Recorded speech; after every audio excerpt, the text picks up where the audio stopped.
All right, folks, you know the drill. Come on in. Come on in. Don't be shy. We don't bite, do we, Brad? Come in from where, Bob? I don't know. Come in from the outdoors. Come in from your computer. Come right on into the computer. We don't care. Welcome one, welcome all. Hi, folks. I'm Bob Schrupp, physical therapist. Brad Heineck, physical therapist. Together we have the most famous physical therapists on the internet. Well, in our opinion, of course, Bob. Today, Brad, we're going to talk about 15 ways to make a plank workout better. And it's going to help your core, back, posture, and your legs. And by the way, Brad, I think we should bring this up right away because somebody said, I thought you didn't like planks. And we don't. I don't like static planks. I don't like just sitting here. I could read the paper. I could. Well, you get two things done at once. I could eat my cereal like this. I mean, what good is that? So, right. Well, we like planks. We like active movement and make it more functional. So that's what we're doing today. We're going to show you some advanced ways. And, but we still say planks are good. Yeah, they're not bad. I just don't like them. I mean, I think there's better ways to spend your time. Sure. If you're going to try to get fit. Right. So we'll get some comments on that. Yeah, if you want to start with planks, but once you can do it for 30 seconds or a minute, you should start trying to do some of these advanced ones. Right. Get some motion with it so that you get maximum benefit with your time. By the way, if you are new to our channel, yes. please take a second to subscribe to us. We provide videos how to stay healthy, fit, pain-free, and we upload every day. Also, go over to Facebook because Brad and I, just this week only, we're going to actually beg people. We're getting down on our knees and begging people. Yeah, so pretty soon we'll get the threatening, huh? That'll work too. No, we don't threaten anybody. We're nice people. Right. All right. Yeah, the way we're going to run this, we're going to go ahead and do the program. Brad is not going to do these today because he's got spondylolisthesis. Spondylolisthesis. It's always a controversy how to pronounce it, but one way or another, if you happen to have spondylolisthesis, right, it may be irritating your back. That's why I don't do these. For anybody, if it irritates your back, we don't want you doing these. You might want to do one of these and then see how it is the next day to make sure you didn't irritate your back. So, as a matter of fact, with me, that's what happens. I feel okay doing them. It hurts a little bit, but the next day, it's like, I wish. So that's a really good point. Maybe the first day here, try one or two, and the next day to see how you do it, because we don't want you swearing at us, Brad. We don't need any negative vibes out there. Right. People do ask if they have a herniated disc, can you do this? I would say no. I'd say no. Right. So I'm gonna go ahead and do the program, and then after the program, we're gonna go ahead and take questions and answers. We're gonna take questions, and we're hopefully gonna get the answers. We're not gonna take answers. Right. So, well, we could, but that's another video. All right. So I'm gonna do the exercise, and then I'm gonna stop because I got to read the next one. What we're gonna do. So. Prone on elbows. You're going to start this direction here. I mean, this is a simple one. You're just going to lift one foot and then the other. One foot and then the other. And you can do like 5 times on each leg. That would be a total of 10 between both legs, Bob. I like, that we have somebody from Wisconsin here that can help me figure this out. So, all right. Now we're going to go prone on elbows and we're going to go one arm forward like this, Brad. Yeah. These are one of those things where looking at it's like, Bob, that doesn't look hard. But I know I've tried them, and it's much more difficult than they look. I'm working hard. Believe me, I'll be sweating by the end of the program here. So, all right, next one, Brad. Prone on elbow. And now we're going to tap to the side. And tap to the side. How's that look, Brad? Good. I'm going to put our staff right here, and the idea is to keep your body as straight as you can. Now, Bob's butt is up a little bit. A little bit, yeah. A little bit. You could tell that, huh? I'm not perfect. we allow imperfect people to be here, too. I'm just trying to buy myself some more time, Brad. Especially if you're over 50, we allow. If you're over 70, then it's even a little pushing towards 60 here now. So, all right, next one, Brad. Arm out to the side. So now I'm going to go out with the arm like this. Out to the side. Out to the side. All right, so now you're incorporating some rotation, which is different than going straight in front of you from a therapist's point of view. Right. And if you have something over there to touch, that makes it even better. Something to slap. I don't know. Brad, you want to lay down beside me? I just could slap. I don't know. I'm trying to buy myself some time here as I'm trying to look at the next one here. You're doing good, Bob. You're doing good. All right, Brad, next one. This one's going to be for your butt. You want to work on your butt, you're going to bring the leg up and go up like this. They're working that gluteus maximus. And what I would do is I would do like 5 in a row on each side.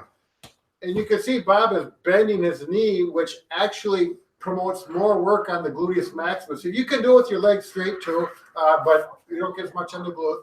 What do you feel about this not working out at all? Bob, I feel great today, as a matter of fact. I already swam this morning, so I'm okay. All right, he's doing something to stay healthy. All right, now this one's a little more advanced. You're going to go tap elbow forward, side, back. Forward, side, back. Oh, I like this one. Forward, side, back. I bet you do. I really do wish I could do these because they do look kind of fun. I'm having a blast. Okay, next one. We're going to do prone, and we're going to do Spider-Man. Oh, so we're going to go like this. This is good for the kids. Yeah. Or, there's a lot of adults that like Spider-Man ever since they were a kid, watch it. He's a big, they started with the comic books. Exactly, that's what I was thinking. And now everybody's doing the movies, so. Yeah. Some people are sticking with the comics, some of us older people. Okay, well, are you seriously, can you buy a comic anymore? No, you have to get the vintage ones. Oh, I see. They cost a lot. I was going to say, they don't make the new ones anymore, do they? No, I don't, not that I'm aware of. All right, prone, and we're going to go up like this, Brad. Oh, yes. So now we're getting some arm workout here and chest. Right, you're doing a good job, Bob. You're on your toes. Good. Keeping that body nice and straight. All right, I think we're done with the prone ones. I don't know if you can see this on the video, but I'm enjoying watching. Bob is starting to turn red. And I'm sweating. Her sweat is coming off his brow. Just about, he's breaking a sweat. Yeah. All right. Next one, we're going to do side. We're going to start going on to the side, Brad. Yep. Thank God. Let's see. I'm on number 9, so I'm a little over halfway through. So now I'm just going to do the thread and needle. Right now, look at this. If we put the red stick right here, you can see how it keeping that. You're doing. Sorry, Bob. I'm doing good, huh? It was really showing that. You keep saying I'm doing good. Posture. Now this next one is really difficult. I can't do this one actually perfect. This is more advanced. Yeah. So you're going to be on your side, and you're actually going to tap the foot forward and back. And look what I'm doing, Brad. I'm cheating. I got this arm here. Right. So he's talking about this hand touching right here, which is okay. Yeah. I'm still working hard. Right. I'm not going to lie to you. Don't worry about it. I'm going to do a video all by myself like this on a live one, and then you can be in my place. All right. I'll accept that. I promise. Okay. Full arm, prone. Oh, okay. Now we're going to go arm straight here, Brad. And these are mountain climbers. Now I'm just going to do them slowly, but you can pick up speed if you want to. And actually, when you do them slow, there's a component to that actually makes it more difficult than kind of going at medium speed. Thank you. Thanks for saying that, Brad. I feel like you're supporting me now. Well, I'm trying, Bob, because I'm not having a problem. All right, now full arm. Let's see, legs. Oh, yeah, full arm. Now we're going out to the side like this, Brad. Right. Now, if we were like 25 years old, I would have this memorized. He wouldn't have to look I'd have it memorized, and I wouldn't have to stop in between each one. It's unfortunate that we can't do all exercise like 8 hours a day, so we can do all these all the time. Well, we're trying to show you too that there are limits to our age. We can only go to do so much. So we're out there for the masses. Now we're going to do side arm straight, and I'm going to go ahead and the same with this one, Brad. I might have to cheat a little bit, maybe. No, I can do it. It's tough. This bottom leg right here is really working. Yeah, this hip abductor is really going through the mill right now. Okay. And this one is actually, you're going to actually lift this leg through forward like this, Brad. Sure. Now the bottom one. Right. So we're working this right leg adductor muscle. Right. The muscles on the inside of the groin thigh. muscles are really going to town. Okay. I actually only got one left, Brad. So maybe you want to start. Oh, should we see what we have for comments? Yeah. Like, hopefully somebody's saying, poor Bob. Yeah. So I don't think they care. Straight arm supine. Okay, now I'm going to go ahead and do one like this. And all I'm going to do is like this, keep straight, and go forward and back. This really works the hamstrings. I really feel this. In fact, some of you, I can imagine, would even start cramping up doing these. And an easier way to do them is to start off like this and just go out like this. But in the more difficult way is to go all the way out like this and come back like that. Oh, there you go. Oh, Brad must be seeing that. He must be seeing it on the screen. Yeah. All right. I survived. Okay. Lonnie, any questions? Brad, any questions? Oh, yeah. Yeah. I've got one comment here, and I'm going to bring this one up first because I'm partial to it. So someone who's spondy says, they asked me if I can do back bends. These. Okay. And very good question. I can do them, but I don't do them very often. I don't go very far. It's one of those things you want to kind of stay away from and avoid. If you look at one of our videos, I do have an exercise where I do back bends. but I do it on a ball, and it's very conservative, and doesn't irritate my back, but it does strengthen my back. You're probably almost going up to neutral. Right. I would just say overall, the advice would be don't do those, because it can actually make the slippage worse. Right. So I wouldn't do that. So how about you, Lonnie? Anybody on Facebook Alive today? It's about sciatica. She said when she's lifting, she gets sore, lower back gets sore, and then the pain. She gets pain from on her legs and hamstring. So she's wondering if she just have a weak core or. Okay, so the question is, I just had a young lady like this. So the question is, when she does lifting, she gets a sore back, and it sounds like some soreness into her hamstrings, Lonnie. Left leg and hamstring. Left leg and hamstring. So you could be having two things going on here, but I just had a young lady just like this, and she was only 18 years old, and she had the tightest hamstrings I've ever seen. And I think her hamstrings are so tight that when she was doing any lifting, it was actually pulling her back into a rounded position like this. And so whenever she was doing any exercises or lifting, her back was in a bad position, because you want your back in this straight position as much as possible when you're lifting. Sure. Yeah, Brad, we can even show with that, can't we? Yeah, that's a good idea. He's probably going to have to adjust up. But so here, if you can get the 3 points of contact. Yes, there you go. One here and here. Gets that spine in that neutral, strong position. So when I'm doing squats, or when I'm doing anything really, you want to have those 3 points of contact in place. Sure. But if you're, the other thing is I would do before you do any lifting, and if you have, a sciatic problem or even just a back problem, for most back problems besides spondy or spinal stenosis, I would do some of these press ups.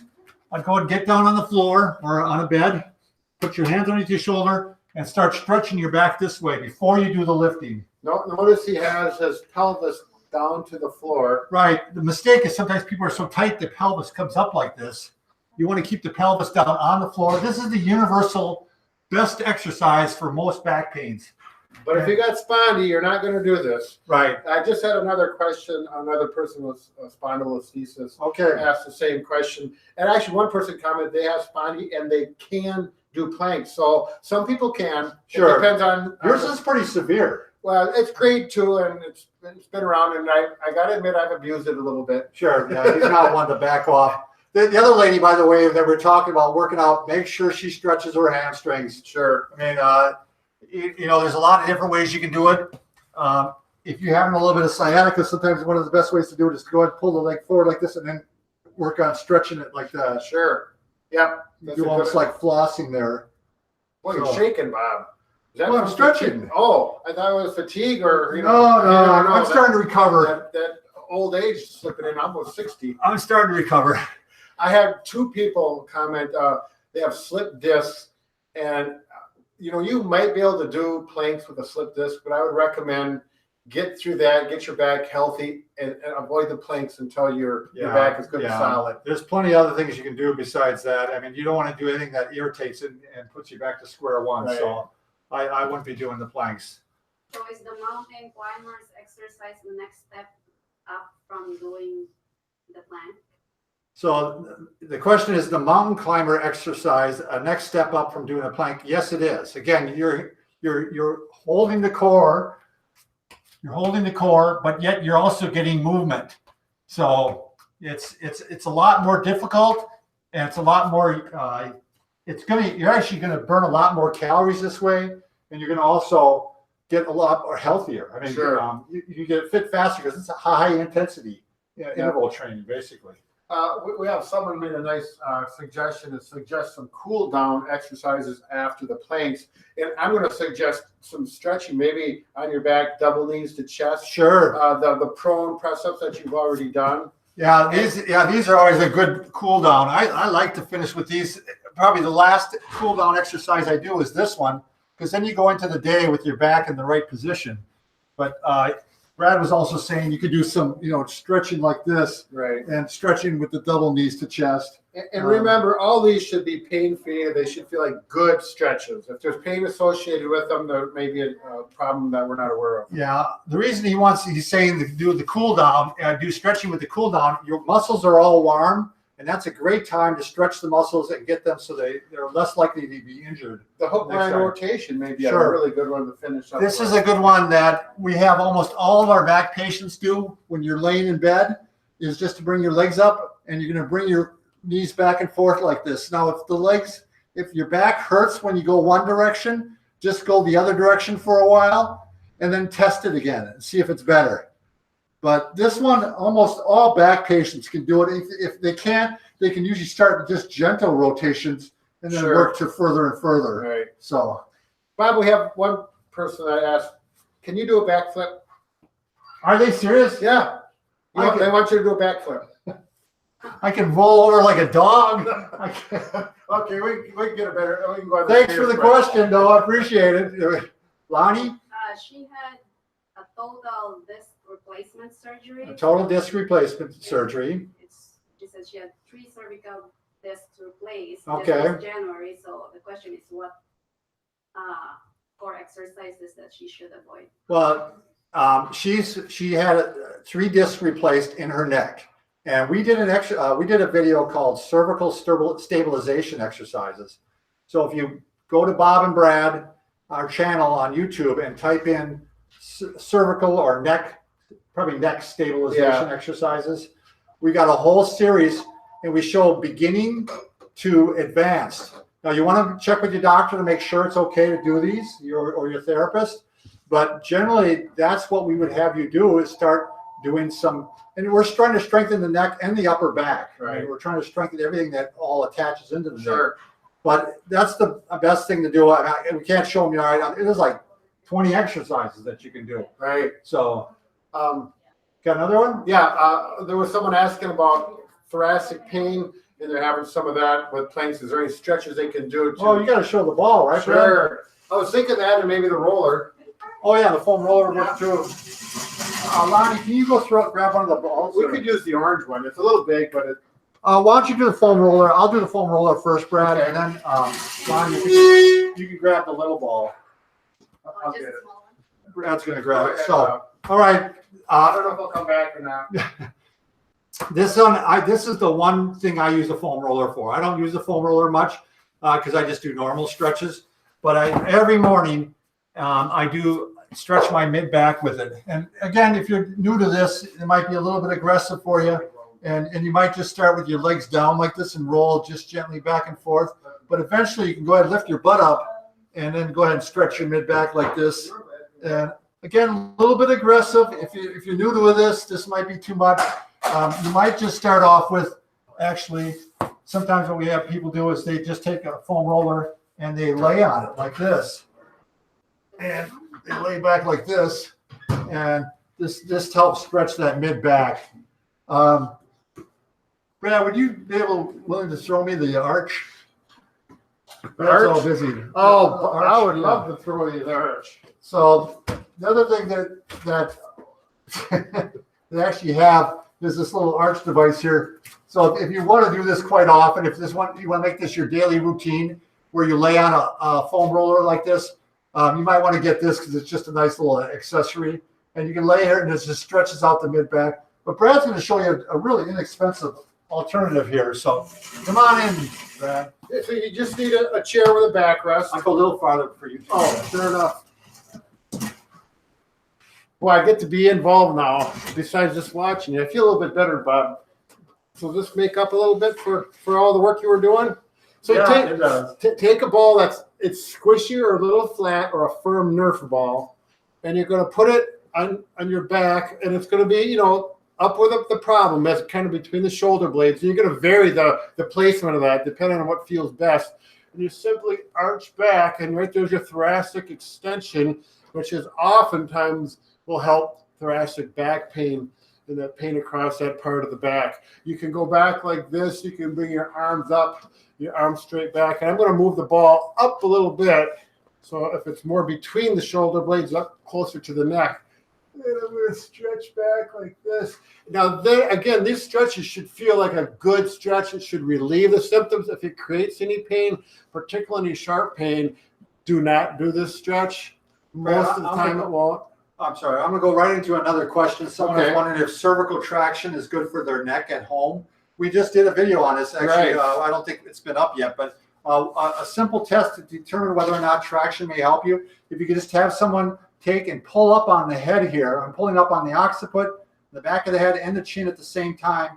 And if that relieves your symptoms, your neck pain, and this makes it worse, if I push down, then maybe traction will help you. So that's just a simple way to tell. And those are gentle pulls and gentle pushes. All you need. If you a gentle stretch, I mean, the pain will. If the pain goes away right away when you pull on it, that's a positive sign that it may be beneficial.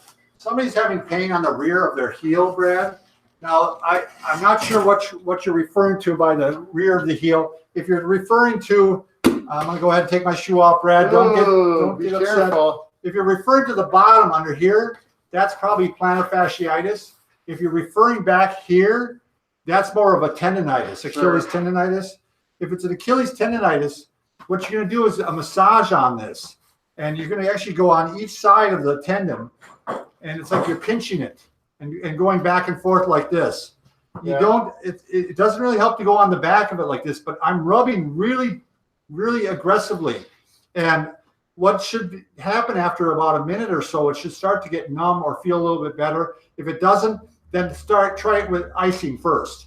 Ice it for a couple days and then try the massage again. But that's usually the best way to handle that. If it is the bottom of your foot, you're going to have to look up our videos on plantar fasciitis because it's a whole technique to try to tackle that. Right. So, and we got videos just particular on that massage too that'll explain that in a little more detail. Lonnie, should we take one more question from Facebook if there's any? What she said, are deadlifts okay for the back? Or what lifts? Deadlift? Oh, deadlifts. Okay for the back. Brad, you want to take that one? Well, if you're doing a deadlift and let me get my fake barbell. If you are trained well and you have good body mechanics, you know how to hinge it properly and you don't butt wink, all those terms that weightlifters use. I think deadlifts can be a great exercise for the back, for the whole body. If you've got back problems, I certainly wouldn't advise them at all. If you're healthy and you're trained on how to do it properly and then do it appropriately without maxing out on the weight right away, I mean, it's one of those things that you really have to be trained by someone who knows how to do it. Yeah, like I do kettlebell swings, and I've been doing it for a long time now, and I feel like I've kind of got the form down now. It actually takes that practice. Yeah. You got to know your body.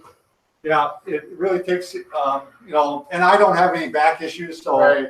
I feel like it's been fine for me. So, Brad, I think we probably better call it. We got a lot of work here. I got quite a bit of work to do this afternoon, so we appreciate you watching. Be careful and be safe, and then everything else that we can think of. Thanks a lot.